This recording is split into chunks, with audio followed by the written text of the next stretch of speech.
we were chatting just before we turned on the cameras about the soapstone behind me, and I told you about my trip to Zimbabwe a year and a half ago, and we were talking just briefly about Rhodesia and what happened to it. How familiar are you with the fall of Rhodesia and what happened there?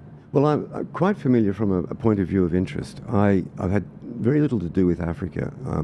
I did, of course, across the top of Africa in the Middle East, but I did a fair amount of work in Nigeria, and I investigated a murder and a kidnap, worked on a kidnap in Nigeria, and I've done some work in Kenya. I'm saying I've got more experience than I'm actually saying I had, and I worked in Tanzania.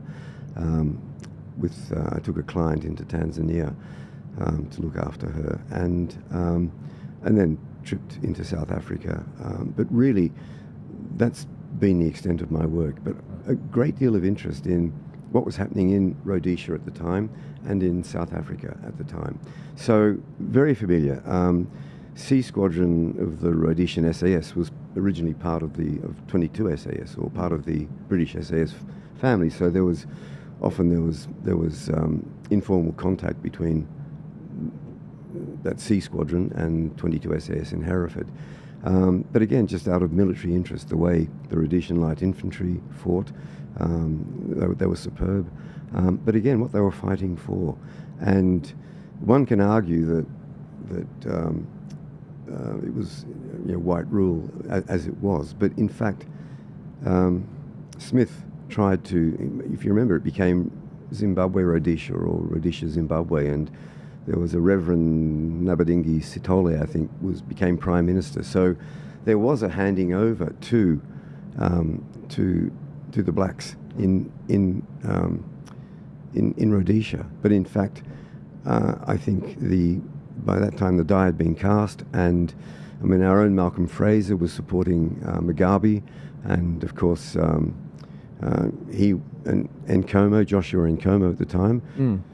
And Mugabe took care of Nkomo. He was sunk without trace, if you remember. It came down to tribal issues, and of course the breadbasket of Southern Africa was then turned into a basket case, and destructive, and became very tribal. I think. What is it? The Matabele, was it? The Matabeles were a tribe. Were a tribe. Yeah, and that's right. I mean, it was tribal, and that became. They couldn't overcome those tribal issues, and Mugabe, with whatever his factions were or his tribe was ensuring that the others weren't going to share in what should have been the prosperity and the peace that followed. So it was a shame that it's just sheer destruction. And then, of course, the way with the land seizures and taking it from the white farmers, and that's happening. What was the breadbasket of Southern Africa is now the basket case. Economic disaster. Do you see a lot of similarities? I need to do a whole podcast on Rhodesia because it was fascinating. It was like walking through the fall of Rome sort of thing and seeing what it used to be. Do you think that there are a lot of similarities to what's happening to Australia with what happened to Rhodesia? Well, I think they're different circumstances. What I find fascinating is when I was studying the French Revolution and looking at the 40 years up to the French Revolution, when the intellectuals started to have more sway in society, and they were creating the encyclopedia, which was going to be a compendium of the entire world's knowledge, and this was going to be made available to the people, and so on. And what intrigued me was how in 40 years the French went from being a relatively religious nation with church attendance, supporting the Catholic Church and so on, despite its flaws. Within 40 years, they became almost totally irreligious. And I see that happening here in Australia. So in the 1960s, I think the census in the 1960s, early 1970s, more than 80% of Australians ticked the box saying they were Christian or they had a religion. It's now just over 50%. And so in that almost that same time period. And when I think, how is that happening? It's not sudden, it's not a revolution, it's just incremental. And so in that sense, I think we're perhaps emulating more French society at that time. This is my my unlearned opinion, if you like. Sure. And I'm not saying we're going to the French Revolution. Of course, you had the intellectuals in the United Kingdom were hoping that the French Revolution would be transferred to the UK. Wordsworth was one of the leaders of that until they realised what was happening. The terror had started, the guillotine was working its wonders, and they suddenly realised that this was a runaway gun that was creating havoc.